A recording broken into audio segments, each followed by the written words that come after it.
ほら、ルフィ、今一緒に海賊になる仲間を探してるんだ。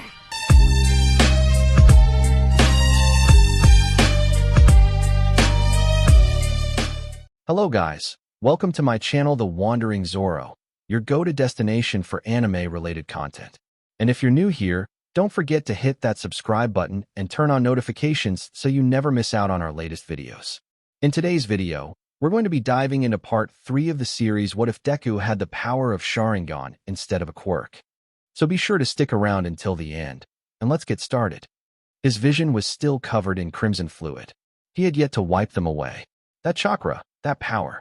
He still couldn't understand it nor himself. It was gnawing at his head like a parasite. Seeing Rumi's leg crushed, he failed to act rationally. It was instinctual, sacrificing his body, but more importantly, when he saw it, it became so easy to forget his reservation to lethality. His Sharingan had caught the aftermath. The image wouldn't escape his head. The Nomu's body burning away with the flames of the Amaterasu. Those near it suffered as well. He even caught the sight of those who had unfortunately been in his Susanu's path, pulverized and crushed under rubble, or splattered across the dirt that greedily devoured their vital fluid. Was it rage? Or his newfound hatred at the Nomu? Whatever it had been, it failed in leaving. Oh no. Hold still, Uchiha. The reason presented itself in front of him.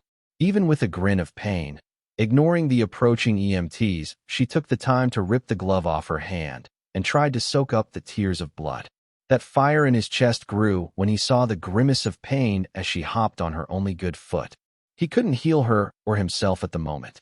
The chakra in his body wasn't recovering as quick as he thought it would. He overtaxed himself. He lacked training, lacked power.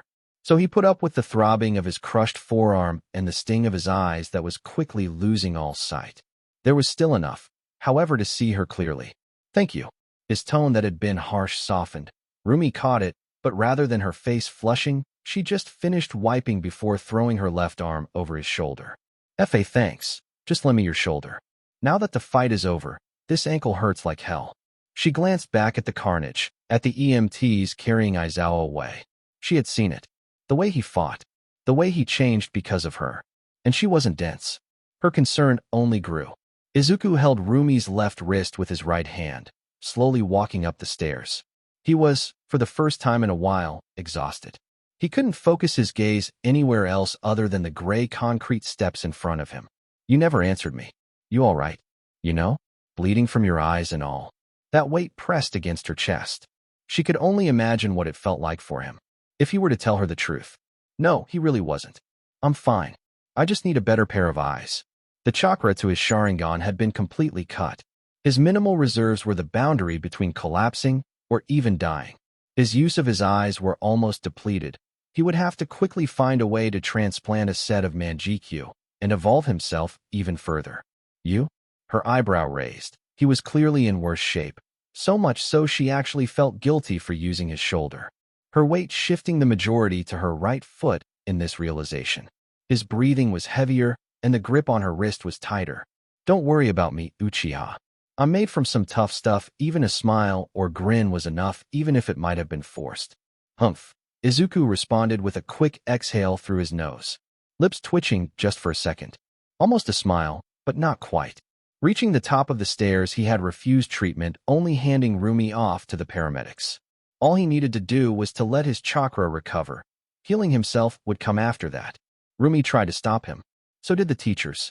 Their voices had meshed into a single noise, indistinguishable from each other. The protests of his birth parents were no exception. The other students had their fear reinforced. Izumi, her friends, there was little they could do. Their eyes falling to the floor, refusing to look his way. Pushing past the police and paramedics. The fact the school day was still ongoing meant little. He needed to recuperate. He needed to understand what happened, hoping that the knowledge of the Uchiha could shed some light. He sat completely still, his eyes dancing between the scrolls strewn across the ground, poring over the content for days, trying all he could to understand. Wounds mended, replenished chakra, and medical ninjutsu did what paramedics would have failed in accomplishing. Days without sleep, absorbing all he can. He came to the only conclusion possible. Chakra did not disappear. That was impossible. The very essence of life was just another form of chakra. Quirks, are evolved chakra pathways, resulting in Kekai Genkai that the shinobi world would have never imagined. The Nomo had this. He sensed it, could see it with his Sharingan. But that was not all. His belief was one that was simple.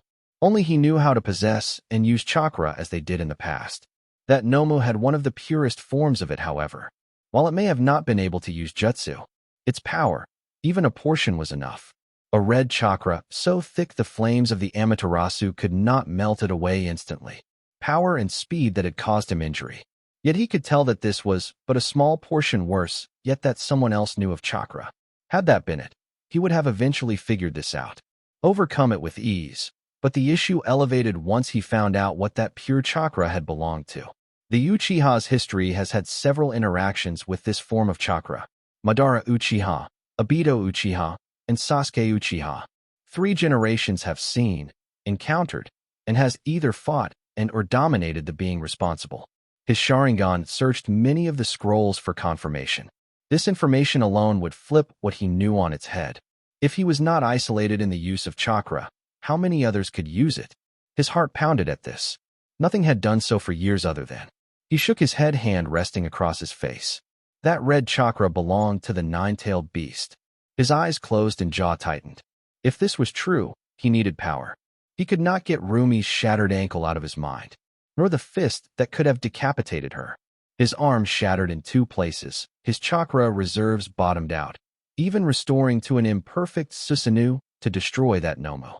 The longer he reminisced, the more he despised himself. Despised inability. A shadow clone appeared. It went without a word, while his left and raised thumb, index and middle finger reaching out towards his open left eye, Sharingan morphing into his MS. Something needed to change. He needed to change. So that next time not only would that chakra be his, but no longer will he ever be put in that position. Body failing to flinch as his fingers dug underneath his eyelids. Blurred vision snapping away in an instant as he plucked his eyeball.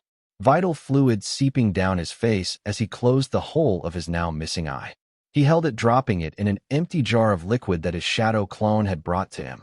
Fingers still slick with his own vital fluid returned to his remaining eye. No more would he be limited by his eye's degradation. He read the scroll of his clan. It took months for this process to heal. That was why he waited. He knew now that it wasn't for preparation, but his own fear. He was a coward no more. No longer would he remain complacent because he thought he was powerful enough to overcome every situation. He would gain more and more until what he once believed truly became the reality. The squelching of his own fingers grasping his right eye echoed throughout the space. Just like a light had switched off, he was submerged in complete darkness. Still, his senses did not fail him, and his eyes were securely contained. It did not bother him as it dripped down his neck and soaked into his shirt. He only waited, hearing the click of the jar's lid as his shadow clone prepared. It would not last long. Once it completed its task, his clone would disappear. Each squeeze of his chakra will be put to his new eyes. His shadow clone had picked the perfect pair. There were many choices, many that had enticed him. Madara Uchiha's had been near the top, but as the days had progressed, he realized the faults of his clan, of his ancestors, sifted through their history. The only right choice was. The shadow clone held the jar in one hand, grabbing a swimming eyeball with extreme care. The eternal Manjikyu Sharingan was mesmerizing. Its core a 3-pointed pinwheel, a layered 6-pointed star spreading outward. The red of this Sharingan deeper than any before it. Sasuke Uchiha. His eyes now belonged to Izuku. The shadow clone waited as Izuku opened his eyelids. Hands pulsing with green-colored chakra as it pushed the first eye deep into the socket. Only when it could feel Izuku's body trying to integrate the eye did its hand allow Izuku to close his eye, and without moving its medical ninjutsu kept going. With its other free hand it repeated the process with the next. When it finished, just as Izuku wanted, it puffed out of existence. Sitting in place once again, Izuku's entire focus centered on his eyes. He recalled the teachings of Sakura Uchiha. Though not of his blood, she was of his clan. Her medical ninjutsu was unmatched. With this he would expedite the process, killing several birds with one stone. He would hone his other senses, constantly grow his chakra, and when they healed his eyes would no longer carry their infuriating weakness. NGH. His chakra was draining. His brain, nerves, trying to assimilate the foreign eyes as his own. It felt as though someone had boiled his nervous system. The searing pain would have debilitated even the most powerful heroes. Yet even in this pain, he could not rest. Pain or not, he needed to move. Hands clawed at the ground as he kneeled over the floor and slowly made his way to stand. Fingertips numb from shock. Feet unsteady as he finally rose. His body dropping into his stance. The first thing he did was practice his taijutsu, ignoring the blood that fell like tears. He would wrap his eyes as soon as the day came to finish. Until then, he would take this pain as a reminder. A right high side kick. It was a move that became second nature to him as he practiced. With the pain, his body was tense. His chakra depleting rapidly as medical ninjutsu was constantly in use brought for a moment of clumsiness.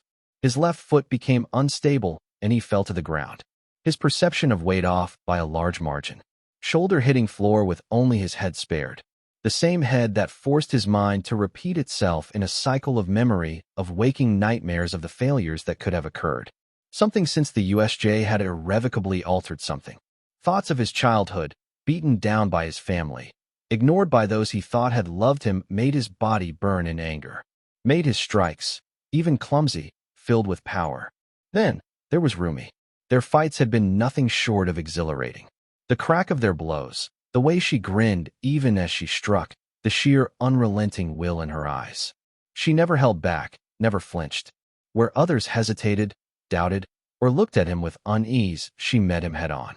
She respected him, and he enjoyed every second of it. Fighting against her, fighting alongside her. Then came the Nomo, a blur of muscle and violence. It struck a fraction of a second from ending her. His heart had slammed against his ribs. A split second, and no, he didn't want to relive that moment. Didn't want to admit what it had made him feel. More so acknowledge his guilt. He was the one that placed her in that position. If it were to happen again, he would be fast enough to stop it, that he vowed. His strikes grew fiercer. This feeling, it hadn't been this intense before. His fists lashed out, sharper, stronger. The force behind them came from something he wasn't sure he wanted to name. But he wasn't so ignorant as to ignore it. And he wouldn't. It was impossible to heal himself completely. That would be asking too much of his own chakra and his own body. Walking blind became yet another reminder of how close he was to overcoming this rotting weakness. He could feel the concrete below him, the bustle of pedestrians, the breeze wisping past his face. In that abyss of darkness where vision became a foreign concept, he had brewed in his emotions for the past week and a half. With nothing else to see, he could only rely on what had been stored in his memory via the Sharingan. Those images made it worse. The constant sapping of his chakra on medical ninjutsu had done what he wanted. It expanded his reserves at the cost of extreme fatigue. He ate, yet still his appearance was lethargic. Movements slowed, and muscles sore from his relentless training. He was hardly the person many imagined. People looked at his as he walked, their eyes drawn to bandage tied around his eyes. They questioned internally, but did not approach. Even the most kind-hearted faltered at the sight of vital fluid pooling beneath and soaking into the white cloth. Uda's uniform had been fixed onto his body, looking now worse for wear, but heavily clashing with his appearance, though not as apparent as it once did. His waist-length hair had been cut to length during his isolation. Waist length had been cut to just beneath his chin. Too caught up in the legacy of the Uchiha. He was still himself, still an Uchiha, but merely copying what his ancestors did was not enough. Emulating Madara's appearance would not provide anything of value. His walk to U.A continued, guided only by his memory and the minuscule chakra he used to sense the people around him. He only stopped when another showed up behind him, jaw tightening. Yorumi smacked Izuka's back, not expecting much, but surprisingly the boy stumbled forward. Izuka did not turn to greet or say a word. Regaining his balance took a second, but as soon as he did, he started walking. He could already tell her ankle had healed completely and that she was no worse for wear. The lack of response had Rumi's face twitch in annoyance, arms crossing over her chest as she walked behind him. What crawled up your hole? Something was off, that much she knew. After, well, something was different. Stomping her way forward, her eyes looked him up and down. The way his body moved looked like he was wading through chest-high water. His shortened hair looked even more unkempt than usual. Most apparent, yet, was the white cloth over the back of his head. She hadn't seen his face, but she could only assume the worst. By the way he was acting, he wouldn't show her willingly. So knowing that she was strong enough, Rumi grabbed him by the shoulder, forcing him back and giving her a clear view of his face. She did not recoil at the sight. She only narrowed her eyes and reached to the bandages on his face. What did you do? Blood from his eyes always had her look twice, but it wasn't this bad from what she could recall. Hand on his shoulder and hand reaching outward were both stopped. Izuku held Rumi's wrist as her fingers threatened to come closer. It's none of your concern. It was slightly rough, his grip faltering as he tossed her hand away and turned. When her hands left his own clenched tightly. None of my concern? Since when does that matter? She spoke with a fierce frown on her face, her sharp teeth on show while her ears twitched. For a moment she thought of kicking this arrogant prick in the back for saying such nonsense. Especially after all he's said, what's he's done? Making her feel embarrassed, even shy? Now he refuses to speak? Something about that pissed her off. Like a dog with a bone, Rumi wouldn't let go, but he couldn't entertain her. He walked in silence. For the first time he had nothing to say to her, though the glare at the back of his head did not make his walk any easier. Again, all eyes were on him. The reasons varied. Some were still scared of what happened at the USJ. Others looked to his crippled condition with curiosity, concern. Not genuine concern out of some misplaced affection, but only what he would guess was the bond of being classmates. Though he could not see the gazes, their chakra told him everything. The sources resonating from Izumi and her friends did not show any outward intent, but their trepidation was mixed with anger. Subdued but still there. Ignoring the gazes, he went to his seat, hearing Rumi's anger-filled steps go to her own. Walking, training, that all added their own individual strain to his chakra. Keeping it in use to move his body and heal, his eyes left only these moments as opportunities to ease the burden. Like a deep meditation, his once heavy breathing softened. To many it would look like he was asleep. That gave many some comfort as their previous conversations continued, although lower in volume. Hey, what do you guys think will be our teacher? Kaminari spoke within the small group of students near him. The question was on everyone's mind. Although some weren't there, they heard about what had happened to Aizawa. The rush of the paramedics told a story that Aizawa may not be back for a while. Hopefully midnight. Mineta drooled, his lecherous mind thinking about all the online school parodies that he viewed. Maybe this was finally his chance. Dude. Kirishima face scrunched in disgust. Jiro and Mina also edged away, repelled by the boy's face. Izuku heard it all, but said nothing. Had his chakra reserves not been so depleted, he could have healed Rumi. He could have healed Aizawa. Though by the chakra signature outside the door, Aizawa did not know when to stay down. The door opened with a slow clacking as Aizawa stumbled into the room, his entire face wrapped in bandages. It was hard to ignore the stains of red, but the man didn't seem bothered and looked ahead. Thankfully, the hero's blindness matched Izuku's own, so he was not questioned. For how long that remained well, he guessed until the next class. Surprised by Aizawa's appearance, the class were even more concerned than Izuku's entrance. Speaking through bandages, Aizawa's voice muffled, the strain of just a simple action appearing with a grunt of pain. Settle down. Despite this, the class still spoke with Ida's voice the loudest amongst the collective. Aizawa-sensei, are you sure you should be teaching right now? Wouldn't it be better for you to be resting? My condition shouldn't matter to you. Not now, because your fight isn't over yet. Oh, please, no more villains. Kaminari whimpered as he added his theory to the end of Aizawa's ambiguous sentence. The other students, hearing the boy writhing with anxiousness, having just faced a group of actual villains who were hell-bent on killing them, the students didn't quite know what to think. This profession was dangerous, they all knew that, but 2 villain encounters this close, when they hadn't even graduated? Calm down. There are no villains. Aizawa reassured his class. Pausing, he waited as the sighs of relief filled the air. Don't get too calm. In a week, UA will be holding their annual sports festival. All first-year students will participate. That means heroic, support, even business classes will be there. Aizawa-sensei, isn't holding a sports festival so close to a villain attack a bad idea? Momo spoke, interrupting Aizawa. On the contrary, Yaoyorozu.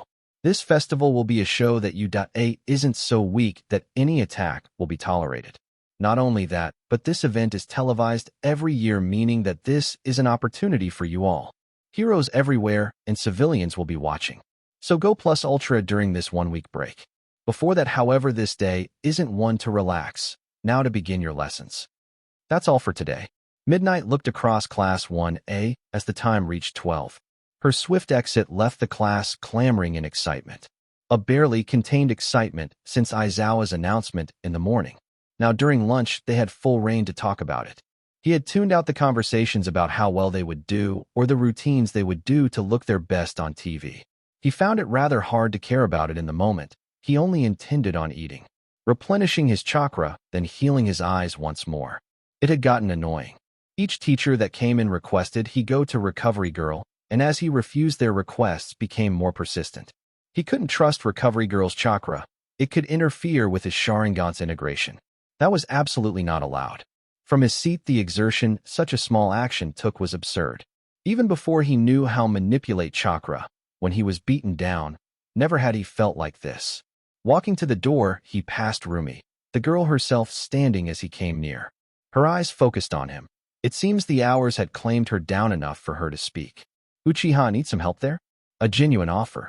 Again, although it. No. Deciding to bite her tongue, she let out a sigh, eyes closing, rolling her shoulders as if shaking off frustration before stepping to his side. If you're doing this because of my foot it's healed, so quit acting like it's your problem. I'm fine. He wished he could believe those words, but he could only imagine it happening again. No worse. Next time it wouldn't be an ankle. Maybe her arms. Her spine. Something permanent.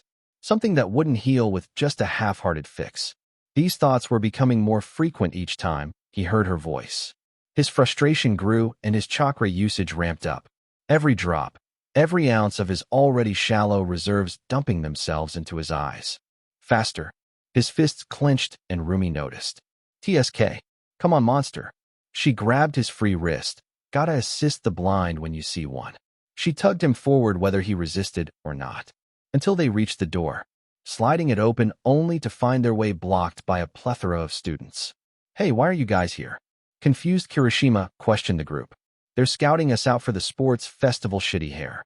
Katsuki, walking up to the door, answered the question as his sister joined in. Yeah, we were the only class to survive a hero attack, so they want to see what we are made of. Looking at the door, Katsumi glared at the classes. She wasn't the only one.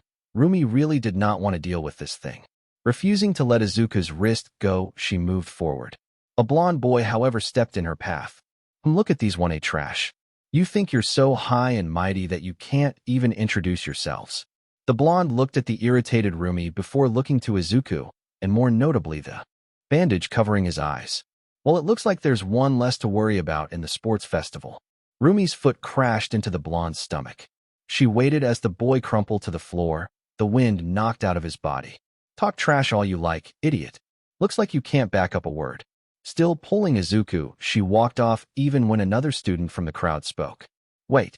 She simply waved whoever it was with a hand. Spew your nonsense to them. Maybe they'll care. Right now, the only thoughts in her head revolved around Izuku. Without any further interruption, the pair got their food. Izuku, still having not said a word as Rumi pulled them into their seats. In silence he ate, head angled away from her gaze. Hey. She waited, again no response. What is up with you? He did not give her an answer. Her irritation grew. She gets it. What happened at the USJ was crazy. He may have done something completely absurd, but she could tell that wasn't what Izuku was even remotely thinking about. They say a single fight could tell you all you needed to know. Well, she has fought against, and with this idiot. She probably knew him the best, and him her, so something else was eating at him. Blowing me off isn't gonna fix whatever thing you're going through. What the hell happened to your eyes? Why don't you say something at least? She knew if he did say something it would be a lie, but still that was better than just staying quiet. No matter what she said before, he always had a response, an honest one. So this silent, brooding, wounded warrior nonsense got on her last nerve. It mystified her why she even cared, but there was no way she could let this go. Still, she wasn't going to beg for a response. So when her fork cut into her food, she only spoke once more. Fine, have your way. Despite her words, she looked to him, seeing his head turn her way, listening. The silence was louder than he expected, more suffocating than anticipated. A quick exhale, fist flying forward like a strike of lightning, air shifting under its pressure. A calming voice in her ear, shift your foot. A mentor, a father, and her predecessor. Body moving as she willed it. Bare hand boring through a chest, lightning coating the flesh, breathing rough, stumbling with blindness. His opponent, an exact copy. Memories of a broken ankle, nightmares of a possibility. Good. The smile of the number one hero blazing like the sun. Her own smile stretching across her face. Sweat dripping off into a soft white towel. A refreshing balance of rest and practice, accompanied by the chill of water. Blood soaking deep, dripping down his chin onto the floor below. Seeing nothing but a future he fears. Arm striking, lightning burning, fingers numb. Fire scorching his throat. Still not fast enough. Not fast enough to quell his rapidly beating heart. Her red eyes, ferocious grin, it set his teeth on edge. Such a possibility of it missing was more than enough to ignore the plea of his body. It was supposed to be simple. She entertained him, but now it only got more complex. The wooden training pillar splintered. Quirk like a rushing river, flowing through her veins. It was natural even if its sluggish improvement had caused her to stall. There was no rush. Her father reassured her in time what was once his would become hers. Mother watching from the sideline, encouraging through the heartbreak held to use her original quirk. She did so, a small throb of her head, her muscles tightened, her strength compounding on top of each other. The splintered pillar became a pile of wood chips. No longer standing, parents smiled at her improvement. The stage was set for her. This would be an opportunity to rectify past mistakes. Fingertips tracing gash on her cheek.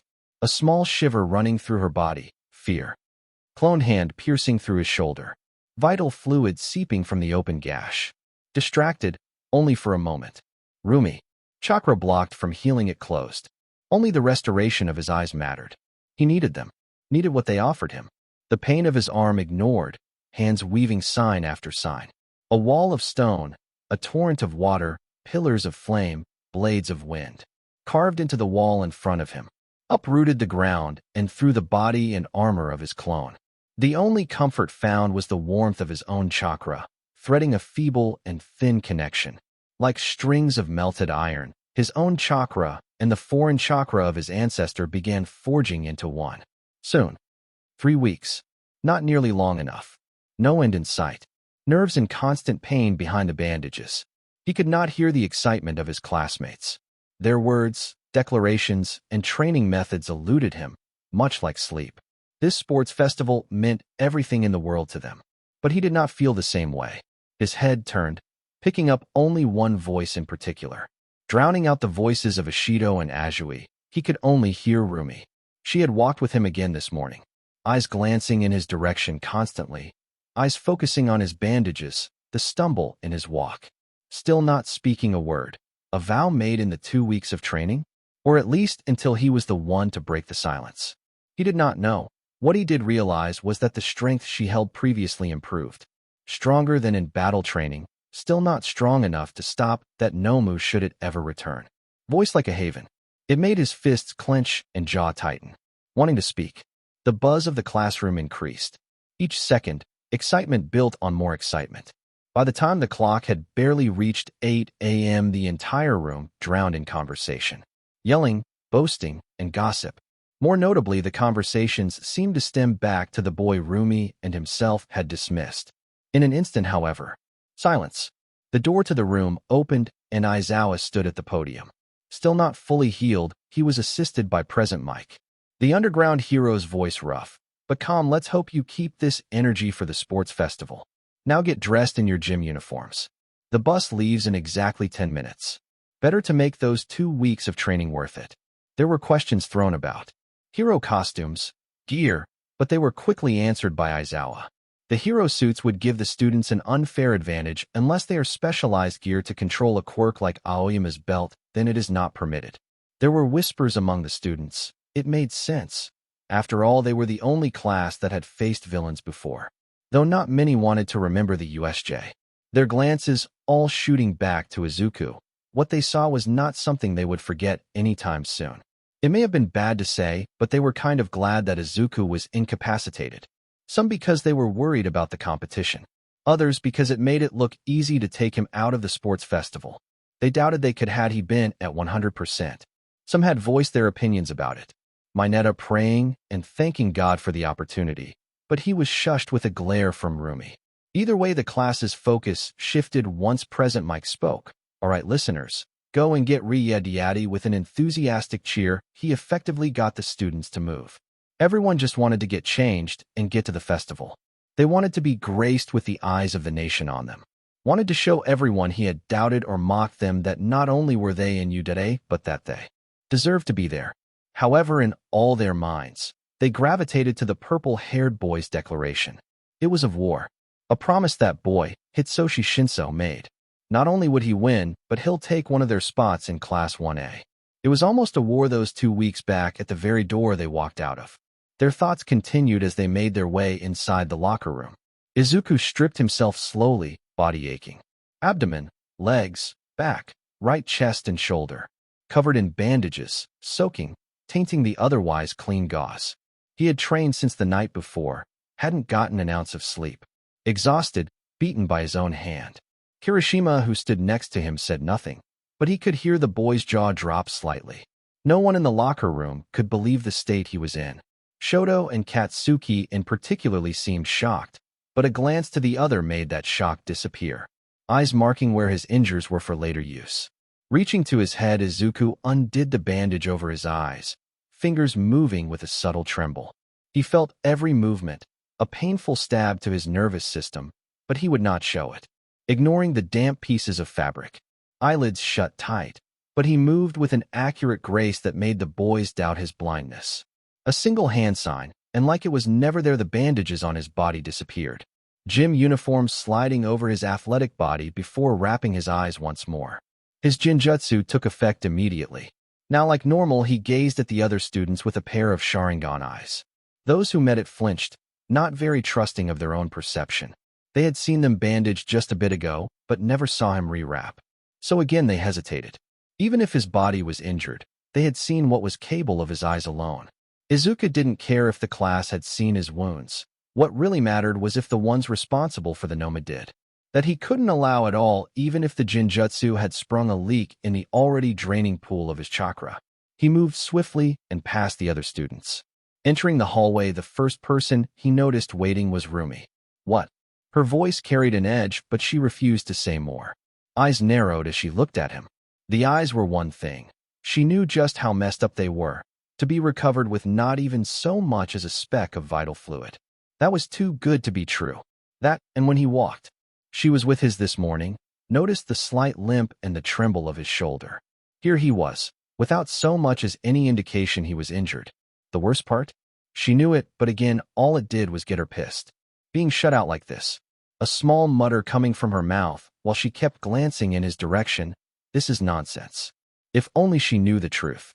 If he could just properly explain, but he wouldn't. Letting her know would do nothing.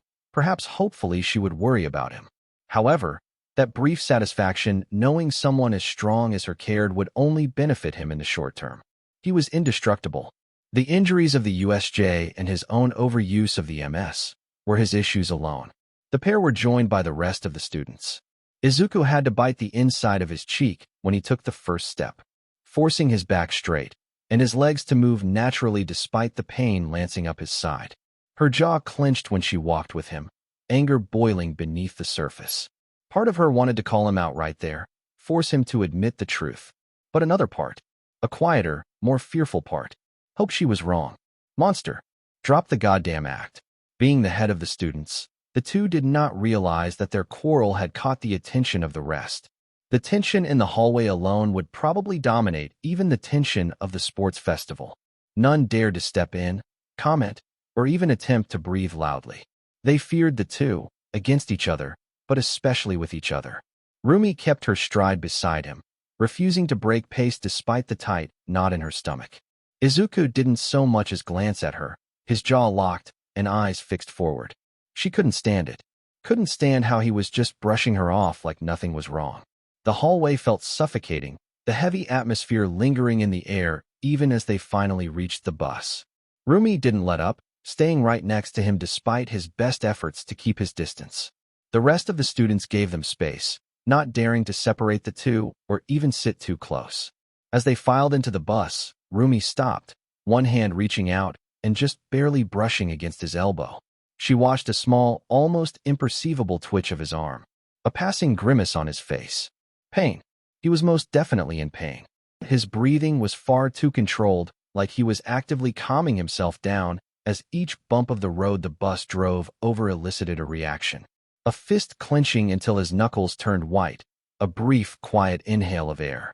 Yet he said nothing, and she was sure he could feel her gaze locked onto him. A knot formed in her stomach. Quickly, she turned to glare at the headrest of the seat in front of her. If she kept looking at him, there would be no telling what she was going to do. So they sat in silence, her trying to ignore the fake that sat next to her, him trying hard to maintain this illusion. It took 30 minutes for the bus to arrive and 5 more for Aizawa to lead the class into a private waiting room specifically designated for his class. If you could name it, the room probably had it. Snacks, water, sports drinks, anything and everything for U.A students. The lounge inside was relatively small, about the same size as their classroom. Izuku walked through and to one of the many tables inside. He took a seat, avoiding even the idea of standing. Behind the Jinjutsu, his eyes shut even tighter, hand reaching to his right forearm. Because of the conversations they were having, the students were not able to see the small puff of smoke come from his forearm. A small piece of paper, elaborate kanji written on the white parchment. Chakra in his fingertips, the kanji glowed faintly. It took preparation, many hours of practice, but the unsealed chakra supplement finally fell into his hands. Placing the small herbal medicine ball, he bit through, ignoring the bitter taste filling his mouth. It fed his draining chakra, slowly rejuvenating the diminished supply. He had several more seals he placed onto his skin, under his bandages, and where most cloth covered flesh. This was his only opportunity. For a moment, thankful that Rumi had been occupied with most of the girls in the class. Even if she lacked his visual prowess, nothing got past her. With the ability to flex his wrist comfortable, the paper in his hands crumbled to ash from his chakra. He enjoyed the small, quiet moment. The white noise of his classmates' chatter eased his mind, until a hand smacked against the table in front of him. His illusioned Sharingan eyes swept to the person responsible. Izumi slightly flinched, but her hand remained on the table. Even with the slight stutter in her voice, it took only a little time for her to find her nerve. Izuku. Her jaw clenched, making the scar he gave across her cheek even more definition. You're strong. But I've been practicing. Don't you dare think it'll be like the battle training. I'm gonna win. She glared, seemingly bolstered by the presence of her friends standing behind her and the gazes of the other classmates. Izuku's own eyes glared back. It wasn't like he had forgotten. He never did. Even if he could not define the dreams he had of Rumi, he most definitely could for them. Izumi, Tashinori, Inko, Shoto, Shoya, Katsuki, Katsumi. Mixed in with the nightmares was the ache of his hands. When he trained, the Chidori in his hand would become erratic. It would be simple to move it into Izumi's chest, to crush All Might's ribcage, to burn Inko Yagi, drown Katsuki, slice Shoya, bury Shoto, pulverize Katsuki. Rage deeper than ever, he had only given a portion of what he felt. Even now, despite how it proved disastrous not just for himself, but for everyone around him, a single thought crossed his mind. His right hand hidden under the table radiating with chakra. A single sign could release a jutsu that could collapse the entire room. If he had the use of his eyes, he could unleash his Susanoo without worry. Like the USJ, it would be far too easy. Izumi's head turned, her glare now fixed on another. And Yu Sugiyama. The chakra in his hand stopped. Attention turned to Rumi, who stood on the other side of the room with her arms crossed, a large ferocious grin on her face. Challenging me too? You got a death wish, fine, I'll do you a favor and add another scar to that pretty face of yours. Rumi smashed a fist into her open palm, her red eyes looking at each one of Izumi's little posse. Having seen Rumi's performance against Izuku, everyone knew that if Izuku was first in terms of destruction, Rumi was not far behind. So it was paramount to understand a simple fact. If you wanted your worth to be proven within Class 1A, you have to try and take those two down. Hell, you say, bunny rabbit? Katsuki, only held back by his sister, scowled at Rumi's words. Not only did Rumi not back down, but she flipped a finger to Katsuki, while laughing at his glare. Hey guys. Hands raised. Kirishima interrupted, sweat dripping on his brow. Can't we all just relax? We're classmates. Trying to keep the peace could not work, especially with the group he pleaded with. Classmates? These guys are pussies. They're not going to do anything anyway. Not raising her voice. Rumi turned to face Kirishima, throwing the thumb over her shoulder to Izumi and her group. Voice flat, not just confident, but 100% sure that what she said was true. To her and the rest of the class, it was obvious that the only one who could really fight her was Izuku. She made it even clearer as the announcement over the speakers in the room spurred her to look at Izuku. It called for the collection of classes to meet at the central arena tunnel. With not a single word, Izuku rose from his seat, waiting as Rumi walked past him, the air shifting as she left with a glance. It was time he got moving. He willed his body forward. Watching the faces of Izumi and the rest was when he realized he did not give a response to their declaration. You can't win. Through the illuminated halls, the class was caroled into a darkened tunnel. Before they took the lead at Simtas's instruction, Class 1A had gotten the opportunity to view the other classes also involved in the festival. Hero Course 1B, Support Courses F, G, H, and finally the General Education students of 1C, D, and E. The levels of nervousness scaled accordingly. The Hero Course students were mostly fine, however the General Ed students did not feel all too great. A great many were shaking in their boots, pale-faced, and sweating. Izuku could not visualize them, instead relying on their chakra signatures. Differences became much more clearer. Hero students had integrated chakra. It was strong, almost extension of their limbs. However, the General Ed and support students did not share this. Their presence was low and their cores detached. Of course there were exceptions, but as of now they weren't anything he needed to be concerned about. Class 1A, please stand in front. Simtas ushered them forward and first into the large tunnel. Quickly they were followed behind in alphabetical order. Their steps echoed in the tunnel, whispers of students filling the air before it was overtaken by present mic. Light entering from the end as they stepped through. Ah yeah, the sports festival is on. Present Mic's enthusiastic yell was joined by the stomps of the audience, the cheers of civilians and heroes alike. Now let's meet the stars of this event. The class with the ultimate badasses. Surviving and thriving, they drove back villains, fought side by side, and destroyed the evil in their way. It's Class 1A. As they took the first steps out the tunnel, Class 1A was showered with confetti. The cheers reached the skies.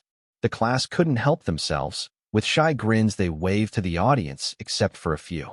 Rumi grinned, excited that she'll kick some, but in front of so many spectators. Izuku kept his head forward, Jinjutsu'd eyes scanning the audience sections. Izumi steeled herself, though she gave a small smile. And following them is Class 1B, General Ed C, D, E, and support courses F, G, and H. The less than enthusiastic announcement only gave way to animosity between the classes. So just because of a villain attack, they get all the spotlight. The students behind them grumbled complaints through gritted teeth. Their eyes all set on taking down at least one Class 1A student. Others kept quiet, brewing in anger. Hitoshi Shinso in particular kept his mouth shut. They continued to walk until a large cement stage took the attention. Taking their places, it didn't take long for Present Mic's voice to echo off the arena walls. Right, with our heroes of the day introduced, it's time to introduce our referee. Please, everyone, make some noise for the R-rated hero Midnight. The cheers for the students were loud, but none could compare to the cheers of single middle-aged men. Their eyes glued to Midnight, who walked on the stage, a healthy sway in her hips as she smiled at the crowd. Reaching the microphone, she gave a small, appealing wink, index finger resting under the lip. Simultaneously, several men had to leave the audience for the bathroom. The male students were no better, staring at Midnight with hearts in her eyes, much to the chagrin of their female counterparts. Not that she cared, but Rumi stole a glance to Izuku before wanting to smack herself upside the head.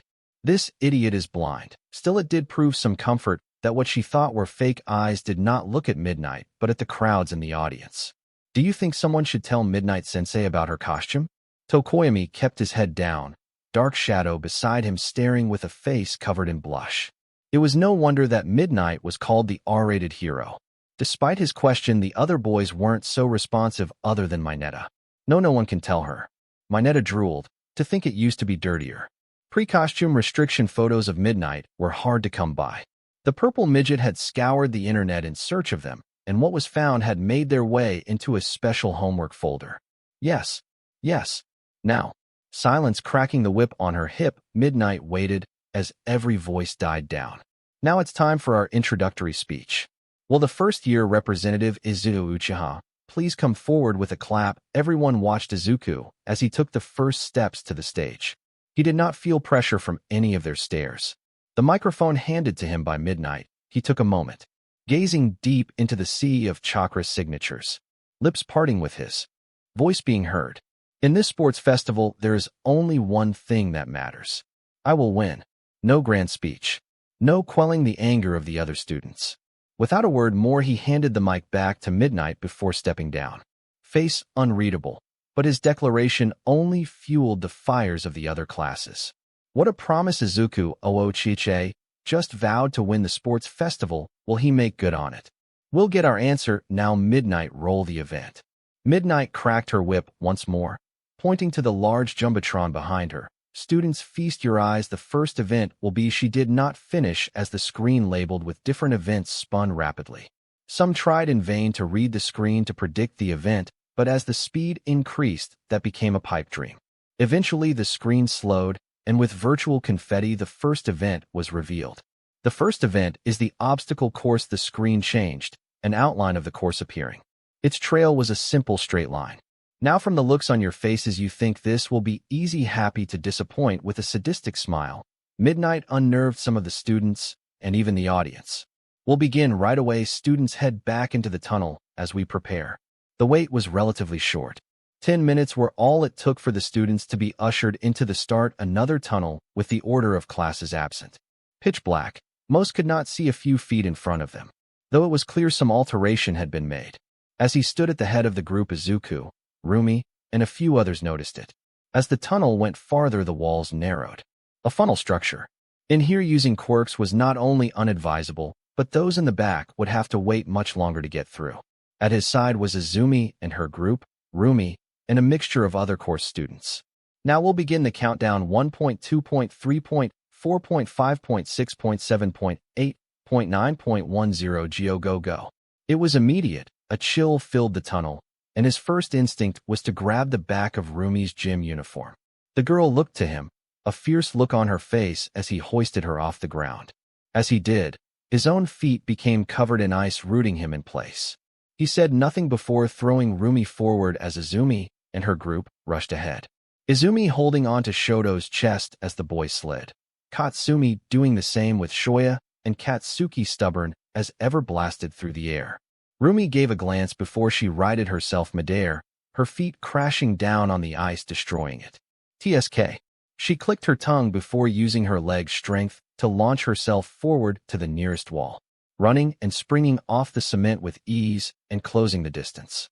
Looking to his own feet, Izuku knew sooner or later the other students would break out. He could hear it, Kirishima and another boy breaking through with their fists. In this situation, brute force was what he needed. Chakra applied to his legs, he broke through the layer before he adjusted. Unlike others who would have to carefully step or maneuver another way, he ran across the ice. Not turning back, he had to admit that the Todorokis had a sound strategy. Right hand shooting to his side with a puff of smoke, several scrolls appeared. Unraveling, he let them fall to the floor before weaving his hands. 3 shadow clones being created to grab the scrolls, placing them down before they weaved separate hand signs. 2 followed the same movements while the other changed. Once their hands formed the final hand seals, 2 scrolls glowed before the tunnel condensed further. Stone walls protruding to a point where only a single person could walk through. The third and final scroll sprouted forth a torrent of water. Coating the icy layer on the ground, it made advancing even slower and more dangerous. As soon as they finished, the clones disappeared. Now he could focus on what was ahead. Izuku ran, minimizing the use of his chakra to be just enough to catch up. He was still a bit behind. He focused on the chakra signatures ahead. Rumi running, passing Katsuki, Katsumi, and Shoya. She was only a few steps behind Shoto. Izumi was a bit farther ahead, her body using both chakra cores in her body and pushing her speed further. Leg muscles constricting with explosive force. Chakra pouring into her lower limbs at the expense of the chakra pouring from her brain. Her unique telekinesis, boosted even further with her OFA, made her position in first no surprise. Izumi Yagi remains first place, followed shortly by Shoto Todoroki and Rumi Usajiyama. Looks like the other students had gotten through the sabtag of the Todorokis and Ooshe. They might be behind for now, but the first obstacle might just give them the chance. As Present Mike announced, the rest of the students had stubbornly clawed their way through the obstacles created. Ice and stone walls broke into pieces, many soaked in water but continuing forward. Those with mobility quirks made it their mission to catch up. The fastest among them was Ida. Still, he was a few meters away. Izuku focused on Rumi as the first real obstacles showed themselves. 3 0-pointers from the entrance exam stood tall, their metal bodies trudging forward. There was no inch of the path ahead they did not cover, their creaking joints deafening and their stature intimidating to most. Izumi, Rumi, and the others stopped in the tracks. Sizing up what they saw was an insurmountable challenge, but a fire lit in their eyes. They were ready to fight, Rumi especially, her face stretching into a wild grin. Body crouching low as she launched further and gained first place, passing Izumi, who, watching Rumi take her spot, moved. Eyes narrowed, ears folding slightly. Rumi pushed an enormous amount of strength into her legs as she neared the fist, launching straight towards her. Heels digging into the ground, almost destroying the sneakers she wore. Her plan was simple: jump high and far and destroy the joint at the elbow. From there, it wasn't far-fetched to cave in the robot's face. Just as she jumped, he interrupted. A chirping of 1,000 birds filled the arena. Chidori in hand, scorching his palm, Izuku collided with the 0-pointer. A large whining of metal before it splintered, and the 0-pointer's fist exploded. However, it was only enough to make the 0-pointer stagger. This was far from what he had done in the entrance exam.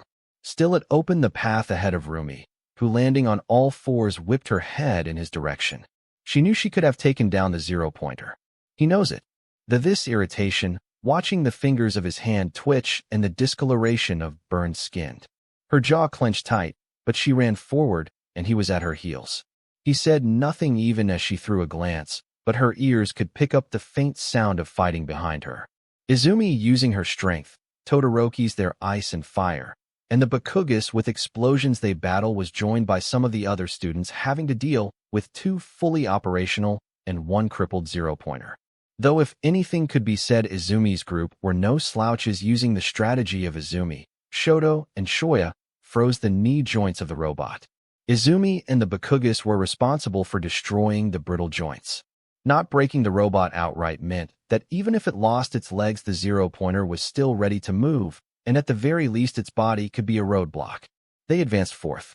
So did Izuku, overtaking Rumi as he increased the gap.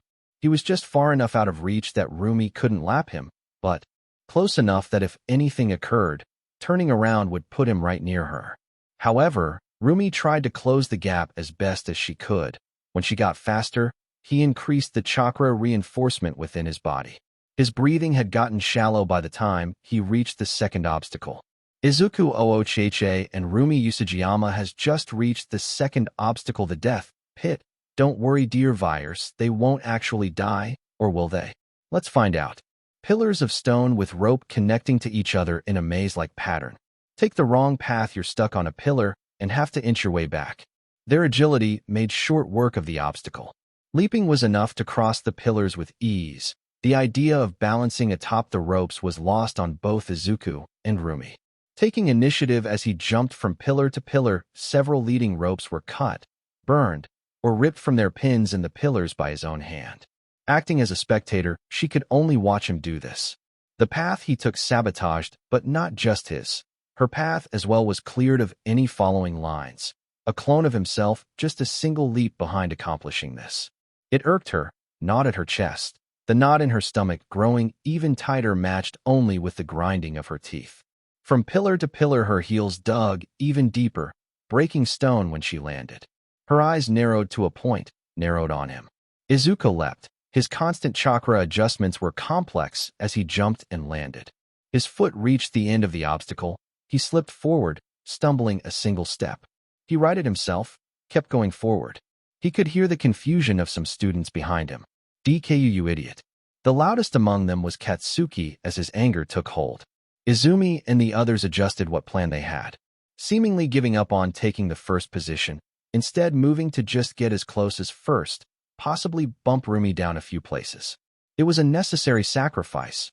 All that mattered in the end was who stood on top. Be it the first, maybe even the second, Izumi would forego the top position. It was the last event that truly mattered. For now, they would do what any other student would. Gain attention. The Bakugas used their explosions to fly over the gaps, stopping momentarily to regain footing on one of their pillars. Shoto and Shoya used their ice to skate across what ropes remained before using their combined ice to form makeshift bridges. Izumi looked to the crowd, ignoring the students behind her, eyes focused on the VIP viewing area. Inko and Tashinori sitting, cheering, their eyes focused on her. A smile crossing her face, even when her mom took a glance towards Izuku. It didn't matter, she had their belief. Legs growing tense and the unpleasant hum of her head buzzing with pressure behind her eyes. She jumped forward, riding herself in the air as she crossed over 2 pillars at a time. The path stretched onward, the dirt kicking up under his feet, steps increasing behind him as one by one students crossed over the second obstacle. He ran for what seemed like minutes before the third obstacle reared his head. He ran ahead, hearing the words of Present Mike. Our first-place competitor has just reached the third obstacle. You'd A's own personal minefield. Better watch your step, or you'll get a nasty surprise, and trust me, viewers, it does not feel good. He heard it, but still ran ahead, hand forming a sign, sacrificing his own shadow clones. They ran into the sand. There was no strategy in mind but to just detect the mines and let him adjust from there. A clone further to his left exploded with a pink mist, its death transmitting to his mind, and it happened to another on his right. The mines were placed within 3 to 4 feet of each other. The spacing was not random, but in a wave pattern. More of his clones either exploded or stepped onto duds. Either way, once they disappeared, the placement became clearer. Even when it became crystal, he continued in sending shadow clones. They weren't just finding his path, they were clearing hers. Explosions rang out ahead of her, each detonation timed just far enough in front to keep her pace steady, to avoid forcing her to dodge or halt. The mines that could have caught her off guard were gone before she got there. The sand pit with buried mines continued for about half a mile. The stretch of land decorated with geysers of sand as mines exploded behind. Coarse grains sticking to the sweat building on the back of his neck. Heart pumping until its beats could be heard like a drum. The finish line was close, and when he crossed it, Present Mike forced him still. He stood tall, his breathing growing under control. Izuku Oochiha has crossed the finish line first, following quick behind in second place is Rumi Usajiyama, who will be third. A breather had just been what Izuku needed. The chakra military ration continuing to feed his reserves, and without the need to move, its effectiveness only grew. Despite the draining use of the medical ninjutsu and his jinjutsu, the stress had been dying down significantly. The same could not be said for the glare at the back of his head. Like it had been announced Rumi was second, be it her competitive spurt or something else, her glare only got fiercer. The distraction that was Izumi crossing the finish line had been enough to take her attention away for a moment. After Izumi, the other students gradually made their way through the final tunnel. Shoya 4th, Shoto 5th, Katsumi and Katsuki taking the remaining 6th and 7th spots respectively. Others like Yaoyorozu and Mineta took the remaining 2 spots of the top 10, just being beat by Ida and Ishido. Their arrival brought forth the rest of the classes. Of the hundreds of students, only 42 would qualify. That was made clear when Present Mic's voice came through the speakers. That is it for the first event. What a spectacular show from our students. Now everyone look at the board. We'll show the qualifiers. At the hero's suggestion, eyes were drawn to the Jumbotron, the number of students dwindling until only 42 names appeared with their ranking number. Thank you for all who participated. If you didn't qualify, just remember, there is always next year. Now please follow Ectoplasm to the viewing area. Midnight announced the next game, Ioea. The process repeated again. Jumbotron spun like a carnival game. Event names becoming unreadable as the speed increased, all blending into each other. Cavalry Battle, Team Survival, Quirkless Gauntlet, and more. Ding, ding, ding. The speakers bellowed as the wheels slowly came to a stop. It was like a game show to the audience, watching with belated breaths as to the next event or stuffing their faces with confections. a red segment of the wheel emphasized by an obnoxiously large arrow pointed at the name of the event.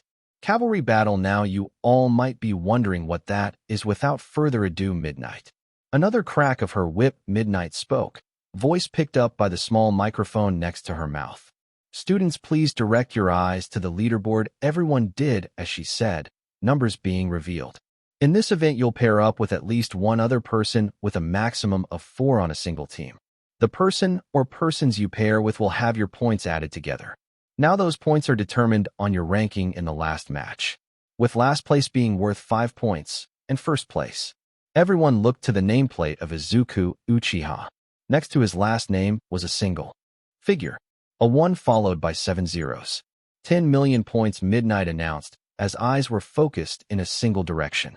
Greedy were the only way to describe the stares, especially those who had a significantly lower point value. Izuku's head moved.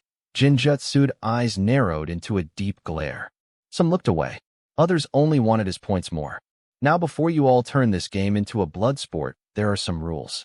Whoever holds the headband on the team must not touch the ground, or they are immediately disqualified and loses all their points.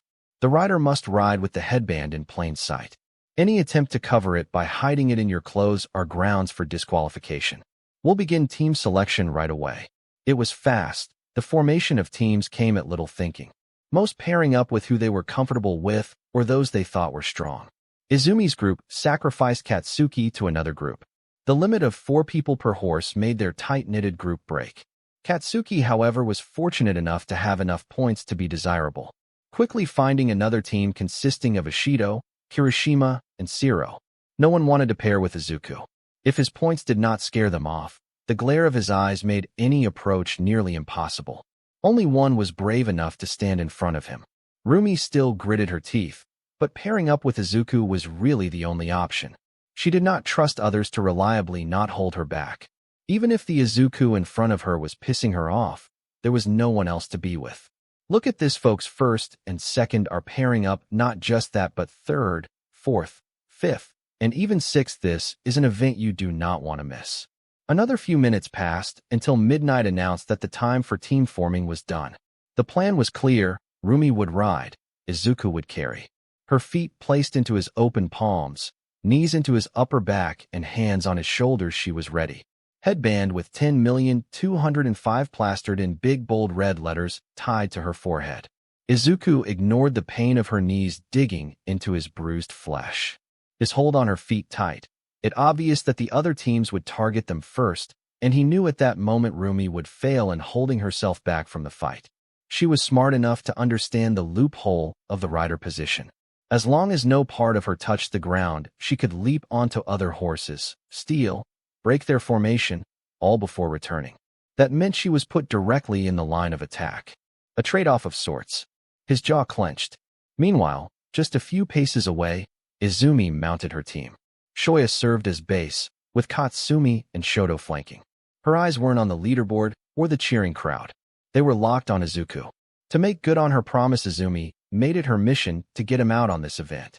Midnight raised her hand, fingers flared out. Get ready, the event starts in 5. The students tensed. 4. The riders tightened their headbands. 3. Izuku's chakra coiled into his limbs. 2. Izumi's hands gripped the shoulders of Shoya. 1. They were ready. Jilo. 2 puffs of smoke, 2 shadow clones. Hands weaving between signs with impeccable speed. 10 of the 12 teams running towards him. Quirk's ready. Rumi's legs tensed, and the tapping of her fingers on his shoulders gave it away. She wanted to strike now. No. He held her down. His clones would take care of everything. Tapping fingers became a tense grip that he forced himself to ignore. His 2 clones took a deep inhale as both their hands weaved the last sign. Tiger. Flames spewed from their open mouths. Their fireballs, smaller than normal, raised the temperature of the area before them. Burning the grass beneath it forced the teams in front to stall, hesitating as they prioritized safety. Such heat was no concern for one team. An icy glacier uprooting one clone as it pierced through, causing it to dissipate. Aimed for him, Izuku moved. Holding Rumi, he jumped to the side, avoiding the jagged edge by a hair. Shoya's foot planted firmly on the ground, ice coating the girl's right side. her brother compensating the chill by his left hand's placement on her arm, brittle ice melting and soaking into the gym uniform. Shoto, Katsumi. Izumi called their names, eyes dancing across the arena. Katsumi's grin and Shoto nod signaled that they heard her. Katsumi pointed her palm to the ground. The explosion that came forth broke apart the ground into 5 separate chunks. The buzz of her head came once again. The broken chunks of dirt, rock, and grass levitated. Once they flew in front of Izumi's group, Shoya's fire shot outward, catching the chunks on fire. The makeshift fireball held no hesitation. Boosted with her telekinesis, the chunks shot forward. 2 aimed for Izuku's legs, 2 encircled the pair, and the final aimed for Rumi's back. Rumi saw it, Izuku sensed it, but their approach could not have been different. Rumi's body tensed. Hands planted onto Izuku's shoulders as she attempted to hoist herself out of his hold. He did not allow it. Without weaving a single sign, a shadow clone grabbed the hem of Rumi's uniform.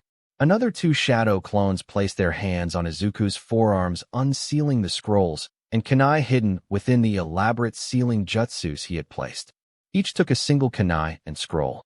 With one hand they weaved sign after sign, while their other hands coated the kunai with chakra, a purple-blue hue surrounding the edges, and tipped they through the ninja tools.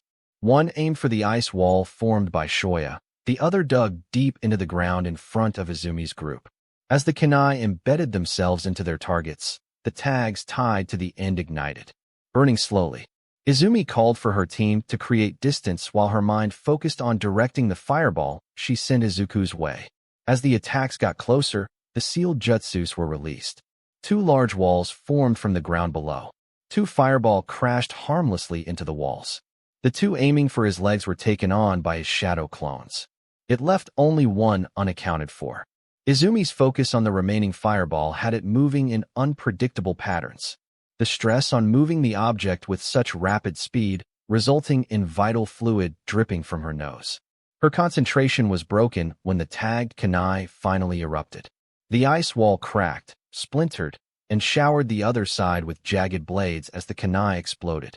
Having retreated just far enough, Izumi's group were surprised when the second kunai exploded as well. Kicking up dirt and rock in every direction, her team braced, not falling but forced to cover their heads as rocks pelted them from above. The teams on the other side of the ice wall weren't so lucky either. The destructive equipment used by Izuku threatened to slice them apart. The ice that shot out were sharp and fast enough that those who did not cover themselves enough had gashes appearing. Although non-serious and only surface-level injuries, it could have been worse. Yet Izuku did not bat an eye at the destruction he caused. He only turned his head to the incoming fireball whose trajectory had been altered into a straight line. His head buzzed with new information. Rumi's free leg caving in the face of his shadow clone as her other struggled. He felt her foot replace her hand and her muscles tense. With a single hand he weaved through signs. The water formed from Shoya's ice bubbled alive, taking shape as a miniature dragon formed. Present mixed shouts, and the audience's cries of surprise fell on deaf ears as the dragon soared toward the flaming chunk. Before Rumi, who had successfully freed herself, could jump, the water dragon bit down onto the chunk, extinguishing and breaking it apart. Job accomplished, its shape fell apart, and water sprinkled downward like rain. Rumi, standing atop his shoulders, curled her fists. Every step of the way he's been. She returned to her previous position, feet once again finding their place in his palms. For once she stayed silent, carried by Izuku as he ran across the arena, destroying the attacks of Izumi's group, other students, all while he faced the attacks head-on. Walls of earth, blades of air, ball of fire, and waves of water shielded them. Know her. She was getting sick of this. Ever since the USJ, this monster has been treating her different. Time ticked away, their headbands still tied, yet not a single one stolen either. They remained stagnant both in first place despite the attempts of other teams in dethroning them. Easy. That calls it. The second event is over. Everyone stop what you are doing. The fights that had been taking place all stopped. Leaderboard appearing, they watched as rankings changed. There were 16 students who had qualified. Izuku Uchiha, Rumi Usajiyama, Izumi Yagi, Shoya Todoroki, Shoto Todoroki, Katsumi Bakugu, Katsuki Bakugu, Eijiro Kirishima, Mina Ishido, Antasiro, Hitoshi Shinso, Mashiro Ojiro, Nairinjiki Shoda, Yugo Aoyama. There was some contention on the last two competitors. However, as Midnight debated and coordinated with Nizu, it reached a simple conclusion. Due to the withdrawal of Shinso's teammates, their slots have been reassigned to the next highest team and individual scorers. Therefore, their spots went to the next best. Ochako Uraraka, Fumikage Tokoyami, Tinya Momo Yayorozu. The final competitor was chosen among the individual point values of the students. Ibara Shiozaki was the final competitor. The others were led to the viewing sections of their respective classes. You've seen their strategy, their stamina, their teamwork, but now. Midnight, spin that wheel. All eyes turned as the oversized roulette spun once more, clicking faster, then slower, then stopping. One-on-one battles. The announcement struck like a firework. The crowd erupted, cheers crashing like ocean waves against concrete. Foot stomps pounded like thunder, their voices echoing through the massive stadium walls. Izuku Uchiha, Izumi Yagi, Shoya Todoroki. And for the manly fans, Eijiro Kirishima. Every sports festival had its stars. But this year, this one had legends in the making. As the stage was prepared, a brief intermission was announced, giving time for medics, staff, and combatants alike to get ready. The battles would start soon, and as soon as the team brackets had made themselves known, some dreaded their matchup. First among many matches to come was a simple fight.